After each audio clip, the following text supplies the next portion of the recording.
Don't forget to like, follow, subscribe, and turn on notifications so that you will receive alerts when there are new episodes. Go get it. That's what I tell them. I've been grinding for so long, I wake up and chase my goals. I go out and I go get it. How to code, that's all I know. I don't succeed, then I don't breathe. Success, what does it mean? If I conquer all my goals, then I'm living out my dream. Dig deep, go out and get it. Success Chronicles. Compete until it's finished. Success Chronicles. Go take care of your business. Success Chronicles. It's deeper than just winning. Success Chronicles. Hey, what's up, everybody? So excited to be on this topic session with Dr. Kiesha King, amazing lady doing some amazing things. And today, we're going to dive into building relationships, the big R word, right? And I think relationships are crucial. And so, just looking, reflecting on your success, Doc, and some of the amazing things that you've been blessed and fortunate to achieve in your life. Thank Why you. do you feel that quality relationships are important? Oh, Chip, I don't think there's much you can do without being able to build strong relationships. And a while back, I wrote this article that was about, showing up with confidence or competence and figuring out which one was more important. And I think there's this interesting dynamic where now when you're building relationships, if you don't have a good balance of competence and confidence, then it makes it that much harder for you to get in the door and maintain just a level of conversation with the person that you want to get to know. And so I would tell anyone, make sure that you work on the confidence just as much as you work on the competence. So often we go in and we want to learn so much about, okay, what does this person do? And okay, what does the company do? What are they focused on? What are the outcomes that they're hoping to drive? But we don't always think about, how do I want to show up? Right? Well, how do I need my smile to come across? What type of person am I meeting so that I can make sure that I'm meeting them where they are? It's those components that help to contribute to the confidence that's critical to making sure that you can really build a solid relationship with someone else. I love that. I think the competence, when you know that you've put the work in, to do the thing that you are doing, Yeah. right? I think it gives you that competence, which gives you the confidence to elevate yourself, which Yeah. I think it brings about a curiosity. I think it brings about, Agreed. yeah, more questioning. I think it brings about lots more. And there's a quote that I want to share with you, and I heard this from one of my pastors, and it gave me chills when I heard it. So I want to share it. Life moves at the speed of our relationships. That's so good. That is so good. Oh, Man, come on, let me give him that again. Let me give there him that you again. go. Run it back. Come Run it on, come on. Life moves at the speed of our relationships. And so, you think about it, back. those people that are doing amazing things, they have amazing relationships in their lives, right? And those people that aren't doing amazing things, they probably need better relationships in their life, right? What you got on that? I think I 100% agree with that. But I think that the way we used to think about building relationships has now exponentially grown, right? So before we thought in this one dimensional way of, hey, you meet someone face to face and this is how you build a relationship. Whereas now it is, quality relationships are more about the infrastructure of how you actually want to lead. Let me explain that. Skills, credentials, expertise, those things might open the doors, but the relationships that you build determine who gets to walk through those doors. And the face to face components of building relationships are now broadened to the extent where you can really create a trifecta strategy for how you want to build relationships for yourself. Yes, there are the in-person components, but if you're stressed for time, if you're someone working a 9 to 5 and you have kids and responsibilities and soccer games or whatever else is happening, the face-to-face one may not be your primary mode of building relationships. Maybe it is the social piece and there's a strategy around that. Maybe it is time bound associated with certain conferences or seasons, right? Seasonal. A lot of educators, they have to function in a seasonal way, right? Where, okay, in the summer, I'm going to hit this hard and I want to build relationships with Fortune 40 executives, with people in supply chain, right? You can choose marketing experts, you can choose how you want to cultivate, but it really is about understanding the various lanes and modes that you can actually build the relationships and narrowing in on a strategy that you want to use, right, to build those. And what's interesting is a lot of people say the word strategy and it feels like this pie in the sky thing. I do want to give a definition for how I use the word strategy. For me, using the word strategy is you have an infinite number of things to choose from, and strategy is you defining which of those infinite things you're going to choose in order to drive a certain thing forward. So when I say strategy, it is building a strategy around creating a relationship. So you can do all of these things in the world, but you're saying, you know what, I'm going to laser focus on LinkedIn. Here's what that's going to look like. I'm going to build my content calendar in the summer because I know I have full time. I'm going to launch a newsletter monthly in the summer. I'm going to draft my 12 articles and create my collateral for that. I'm going to strategically add 150 new connections every single Monday morning so I can max out my connection potential. They're going to be from these particular industries, right? So there is a strategy that you can build. Although there's an infinite number of things you could do, you're building something specific to when you're available and the area that you want to focus on to build those relationships. And so that is what for me, has totally changed my life and the trajectory of my career. So that when there's a company that says, hey, unfortunately, we don't need your services anymore. Right now, it's happening everywhere. There's a news article this morning, 16,000 coming out of a huge company, 10,000 last week, 15,000 the week before, from government all the way to tech, all the way out to all the other industries. What differentiates you or any other professional or me, right, from someone else that gets their walking papers tomorrow? What makes you different?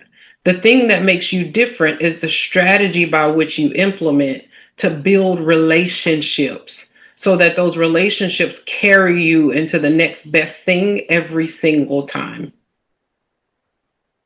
You know, I have like one word in response to the gems you just dropped, and I think that one word is boom. No, no, oh, that's so good, right? But I think I'm gonna go some backstory, and then I'm gonna go forward, right? I Yeah. think the backstory piece of that is you don't know that if you hadn't experienced the mayhem of not doing that. Yeah. Right. So I'm hearing you talk about it. I'm thinking, okay, sports background, okay, leadership, managerial things going on, Yes. right? Seasonal, like you talked about. But then the next thing that comes up for me is the time management piece, right? And so Yeah. we can learn to manage our time, okay, prioritizing. Now we have, oh, that's good right here. When we can learn, I, hey, when we can prioritize and learn to say no to the things that are not important to us, it sets us up to be able to say yes to Yeah. the things that are important to us. Yeah. And that is building relationships with those people that are important to us in those moments, in those seasons. And then, there's some family, that's continual Yeah. faith, your faith, all of those things. Like when you make time for that, and it ultimately helps you become the best version of yourself. It's so true. You know, Chip, there was a time in my life, especially when I was teaching, I always had these no's, right? Like the no's around what I wasn't going to do. right? I needed to create boundaries. I'm doing too many things. So I'm constantly creating these boundaries. I'm not going to do that. I'm not going to do this. You're not going to treat me like that. You're not going to do that. It was just constant. But I realized once I started growing professionally and then growing as a person and a leader, that I wanted to identify my yeses way more. And so I started creating constructs around, what do I want to say yes to? Where am I going? What is my purpose in doing this work in the first place? What is my underlying mission for my career? And then how do I align the yeses to make sure that that's happening? Because the reality is that progress does not happen in isolation. You can't, there is no element of progress that takes place where it's just you and it's only you and there's no decisions and no yeses and no nos. So you better create the boundaries around your yeses. And the reason that's so important is because the yes is infinite possibility. The no, right? The no is you creating a foundation and like the bottom layer. So you can say, yeah, I have some boundaries. Here are a few things that I absolutely just will not do. I won't compromise my integrity. I won't, say something that I don't believe is accurate, right? I won't, you can have your what you absolutely won't do. But what you better be clear about is what your yeses are and how they align to the direction that you're going, like professionally. And again, that's something that relates directly to this whole idea of relationship building. When you have sustainable outcomes paired with shared commitment, mutual respect, and credibility that's built over time, the opportunity for you is limitless. There is no limit to how much you can accomplish when you can put those things together. And that is exciting, right? Like when you operate in a manner like that, like the bigger and better things are coming, right? Like You know, like you're in the moment and enjoying the things that you're blessed and fortunate to experience and achieve now, but like, oh man, let's yeah. go. Like that bigger and better things are coming for you because there's intentional growth. And so that Yes. leads me kind of into my next question or things for us to ponder on. What are some benefits to having quality relationships? I mean, it goes far beyond just networking. I think a lot of times when people think about relationships, they think about networking. And to me, networking indicates that you want to get something, right? Like I'm going to go to this event and I'm going to network. What do you think you're networking for? You want to get something, right? You want to get a mentor, you want to get a job, you want to get access. You're trying to get something. Anything that I've ever done in my career that constituted growth let resulted from me giving. So you can always ask yourself, what is the intention of you building the relationship? And that intention will directly correlate to the quality of the relationship 100% of the time, right? I'm serious. Every year, hundreds of people come up to me and say, hey, are you hiring? Are there any opportunities on your team? Right. And it's very rare that those are the same people that follow up month over month and want to have conversations and want to get to know me. Because the people that take the time to want to get to know me as a leader and try to just get on the calendar just to talk and then come back each time to tell me about the outcomes that I've helped them drive as a result of our conversations, those are the people that eventually I say, how can I help you? What can I build for you? What can I create for you? I need to be a conduit for your success. You never have to ask, right? It is about the intention of how you show up. So just that word networking, a lot of times it is rooted in what can you get? And that's never a way to build a strong relationship that has quality, that is built on frictionless collaboration. I like to use that as right? Like, how do you create an environment? How do you nurture an environment that allows you to build quality relationships without friction? right? And the way you do that is to show up without the intention to get. So that, I mean, strong relationships, you think about, opportunities for introductions, partnerships, opportunities that would never surface through something transactional. And just that root word of transactional is about what can you get.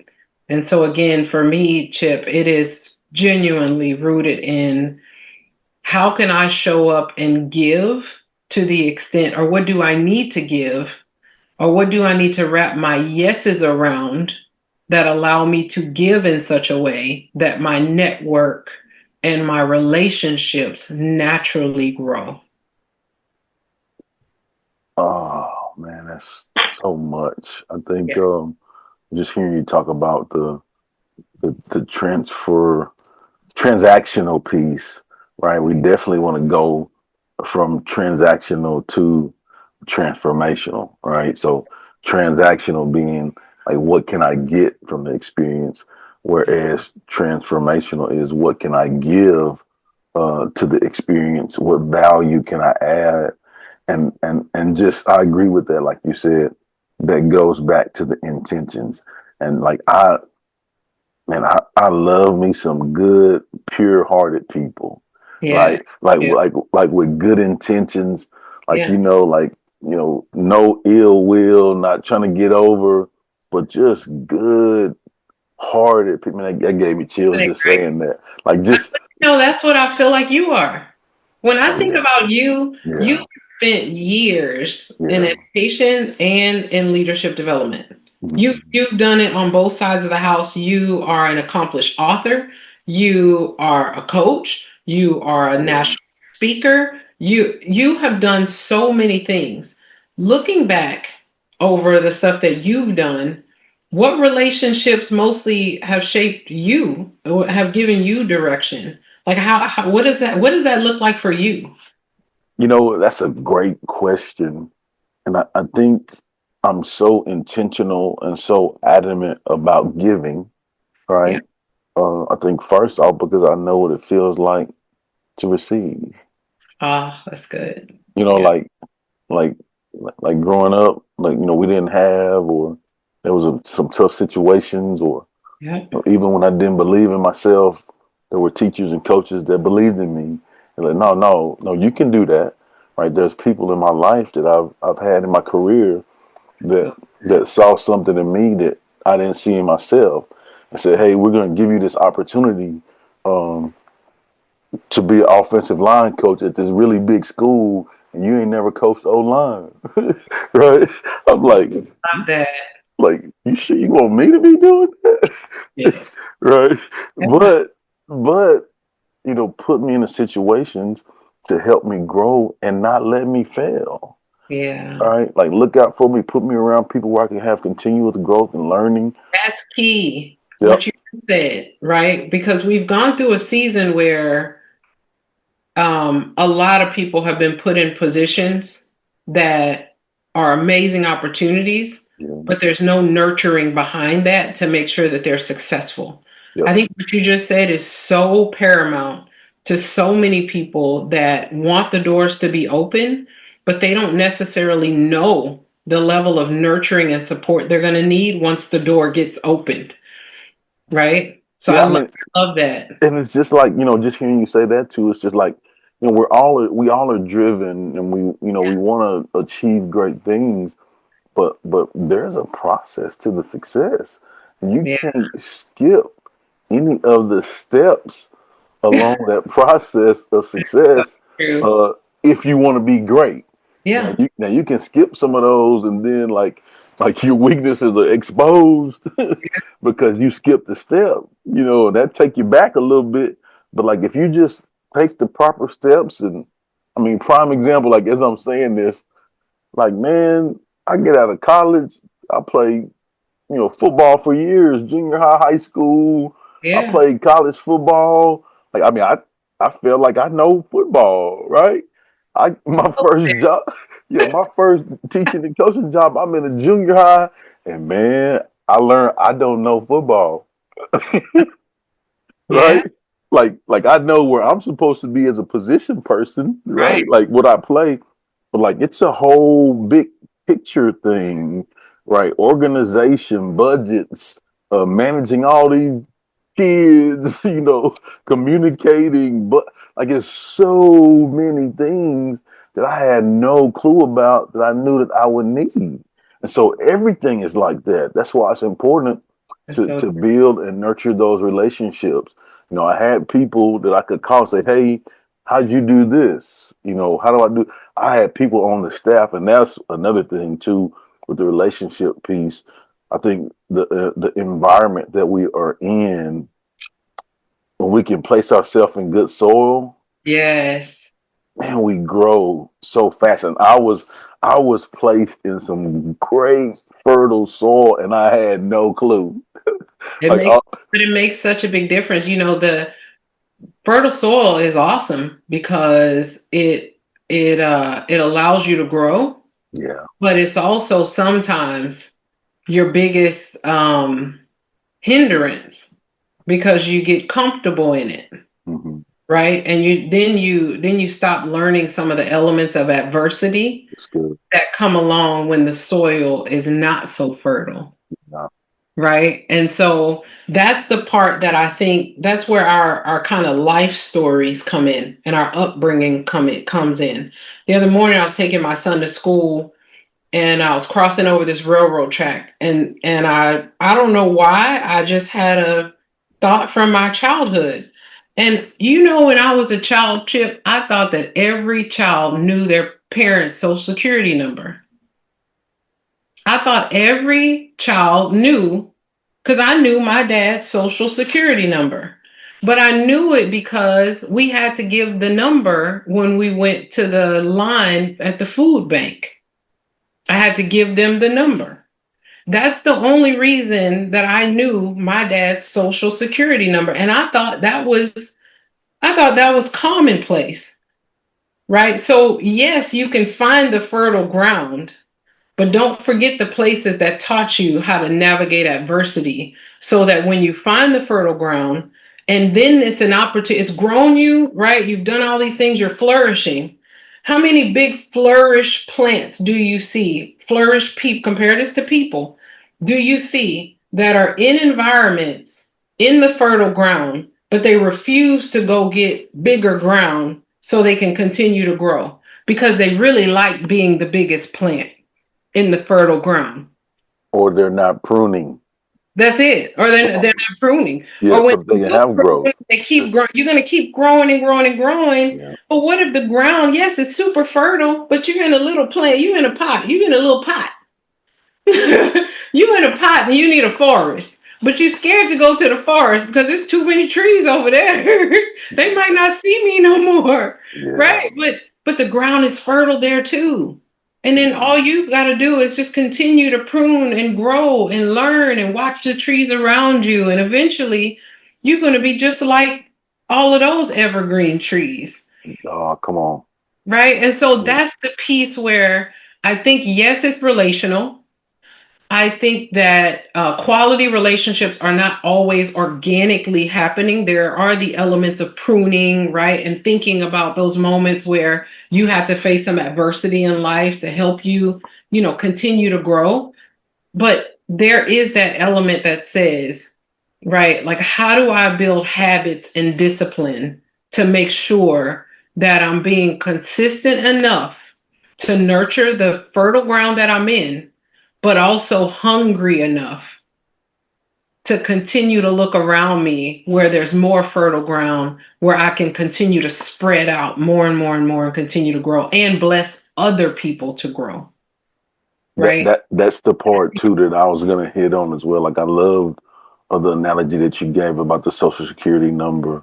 And there's Mm-hmm. a number of experiences, personal experiences that Yes. we've had in our lives um, that that we've had to, and I think we have done. You and I have done a great job of this in our life based on the evidence of the things that we've done, right?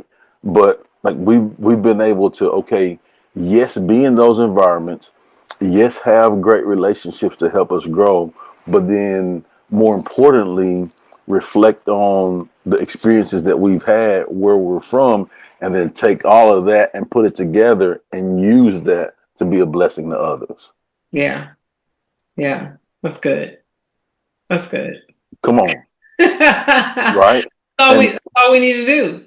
That's it. and that, for me, like, that's with the relationship, like, that's what drives me. Like, I know, like, I was raised with a, in a single parent home. I like, I know what it looked like for a kid to be hungry and have things on his mind. Like, bro, you don't have to tell me that.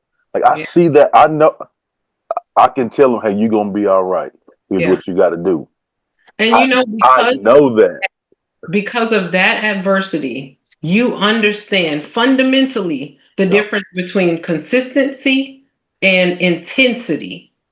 Intensity is fantastic, right? Like, oh, they're hungry. I'm going to come bring meals. I'm going to come do all these things. Or there's situations happening. I'm going to give all my resources to fix it. Or I found a leader over there. Let me put on my best suit and go show up and ask all the questions. That's intensity. Consistency is I'm going to feed you day over day over day over day, no matter what happens in my life.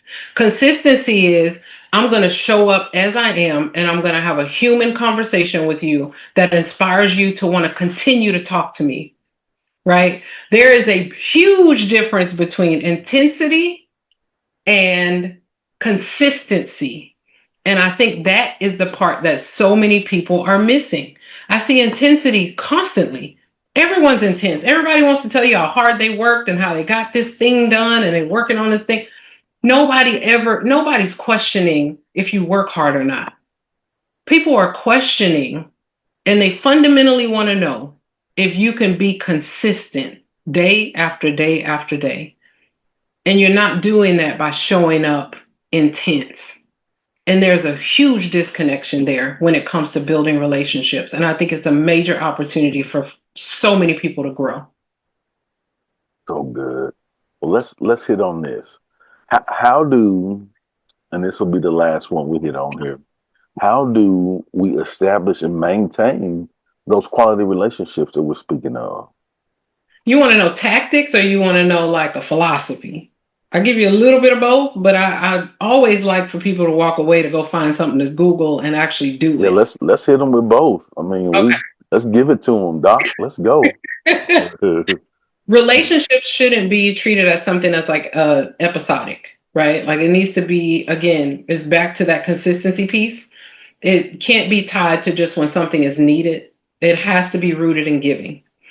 My philosophy has been really kind of simple around this part. Treat a relationship like an ecosystem. Every element of who you talk to, right, from your social media to conferences to meetings to face-to-face conversations, they're not separate relationship channels per se. They are a part of an ecosystem of how you are intentional around building relationships.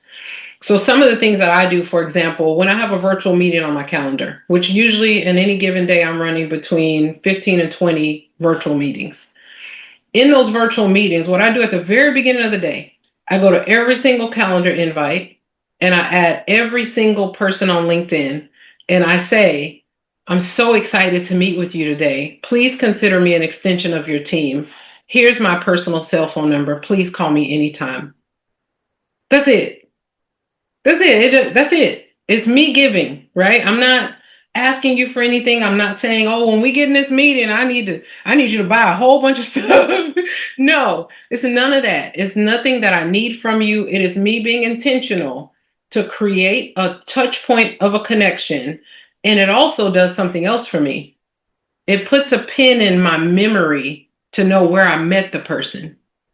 So at any given time, 6 months later, I can go on LinkedIn, type in that person's name, press message, and guess what? I know that I met with them on January 15th of such and such date.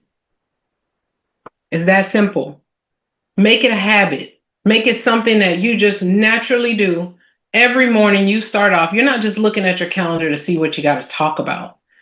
You're looking at your calendar to be intentional about every single conversation you're going to have. If they added their executive assistant to the meeting, guess who you're going to go find on LinkedIn? You're connecting to every single member of that meeting, and you're telling them the same message, because the janitor is just as important as the CEO, right? That's one component. The next component is with conferences and events. I've been very intentional about this one because, and I do a lot of coaching around this one too, Chip, because so many people think that they're just going to show up at a conference and, oh, I'm going to go network at the conference and I'm going to meet everybody at the conference. What does that even mean? What does it mean? So before you even go to that conference, ask yourself, what do I want to be able to give to the people that I'm talking to? And not ideally, realistically, what do I want to give them? And what can you scale to give them? Because you don't know if you're going to meet 5 people or 40. So you can't say, I want to give everybody an hour of my time and I want to offer to be their chief of staff for the day. No, be realistic with an idea of what you can actually give to the people that you're talking to, and treat everyone the same, and then have a follow-up action plan after also. Make sure you have your QR code for your LinkedIn on as your screensaver on your phone. You don't have to pull anything out. It's your screensaver, right? I know a lot of people have other QR codes to do other things, but when you attach yourself to a multi-billion, million user network, I mean, why not just have your QR code right there? You click the search bar on LinkedIn, your QR code comes in, snap a screenshot, save it as your screensaver on your phone. That simple. You don't have to go get an app or set anything else up. And within 48 hours, you follow up with the person. Always. Everybody can't follow up, right? Why? Because some people are intense and some people can show time after time after time that they are consistent. And that is the difference between someone who knows how to follow up. So that's the third thing. And the next thing is just ongoing nurturing. So what I generally do is make sure that I keep a repository of every single email address.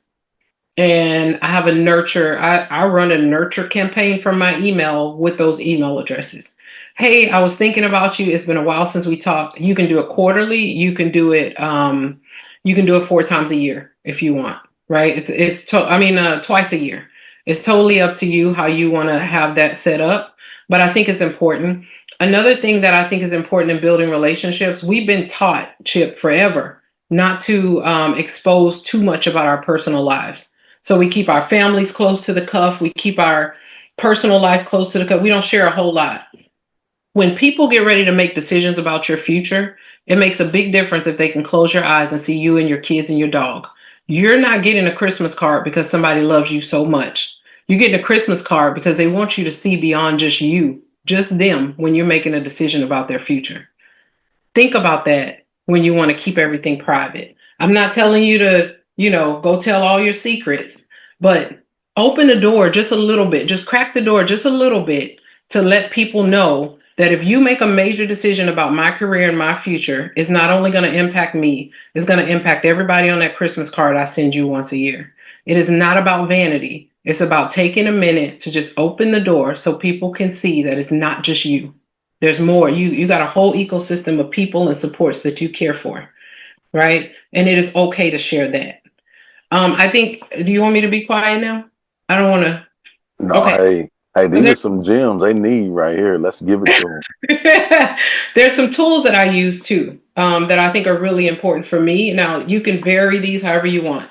I love Notion. If you're currently a student, you can actually get Notion for free. They have an AI component built in. I use it as an organizational method to keep up with all of my posts. I also use Buffer. Buffer is my content calendar. I schedule everything out, whether it's a month, 2 months, 3 months in advance, across all of my social media platforms. I love HubSpot as a CRM. Like if you don't want to send the emails yourself, you can just BCC everybody and send a regular email. But if you don't want to do that, you can create a pretty email in HubSpot or MailChimp, and send it out to your whole contact list, whether you want to do that quarterly or a couple times a year or once a year. I think everybody's familiar with ChatGPT, but there are just some intricacies of how you can set it up. LinkedIn, to me, is one of the most effective platforms for relationship continuity. I have not seen another one. I think it can be used very intentionally, but I think there is a strategy and a structure to make sure that you can continue to grow there. And Chip, I'm approaching 30,000 connections there. But on top of that, when I post a video, I'm looking at 300, 400,000 impressions. And somewhere like LinkedIn, it's almost unheard of, right? That's like YouTube type stuff. So it's those type of intentional moments. Make a video. You don't have to be the video that did really well. I was sitting at a hotel on a chair next to the bed talking about how I used to pay $5 to wear jeans at a school. It was less than 30 seconds long. I didn't have to practice it. I just said what was on my mind. It was still professional, but it was buttoned down just enough where the modern professional said, you know what? I want to be able to do what she's doing. And she's talking to me. And anyone can do that, right? Anyone can do that. So that's another piece that I think is really important. I do want to say, and I know, and then I'm going to be quiet, I promise. Um, relationships grow where attention goes. It aligns with the same consistency. Relationships grow where attention goes. When leaders build simple systems, if you can build a simple system in your life to support consistency, those tools I just talked to you about, those are about consistency. It's not me giving you stuff that's just going to cost you money. I'm not sponsored by anybody. So I'm just saying they support consistency. Build the systems in areas where you're going to struggle with consistency because life is going to get you busy and all that stuff. I got kids. I have a husband. I have a home. I'm an executive Fortune 40 leader, right? Like I have all those things too. I'm in 4 states a week on planes, but I have systems in place that allow me to be consistent. And so that is what I will leave you with. So many gems drop. So good. I think key component for me is just really just be present in the moments. Yeah. Right. I think when you allow yourself to do that, it creates magic moments, and magic moments make magic memories. Right. And so it's important for us to just be present. Here's one too, because your presence is the present. Oh, that's so good.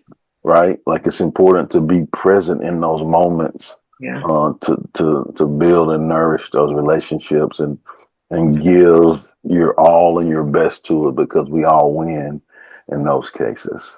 Yeah. So as we close, I'd love for you to like share with the audience where they can go follow you, check you out, and show you some love with all of the amazing things you have going on. I mean, you can find all the things at thedrking.com.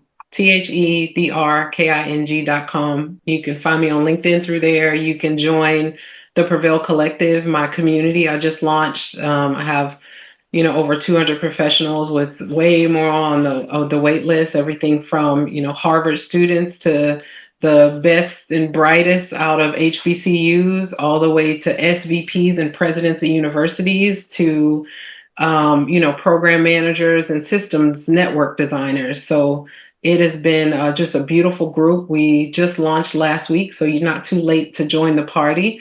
And I'd love to see you there. It's free for all of the founding members to hop in now. So hop on over with us. Well, there it is. Man, great time. Thank you for your time. Building relationships with Dr. King. Thank you guys for checking it out. We'll see you next time. God bless. Thanks, Chip. Go get it.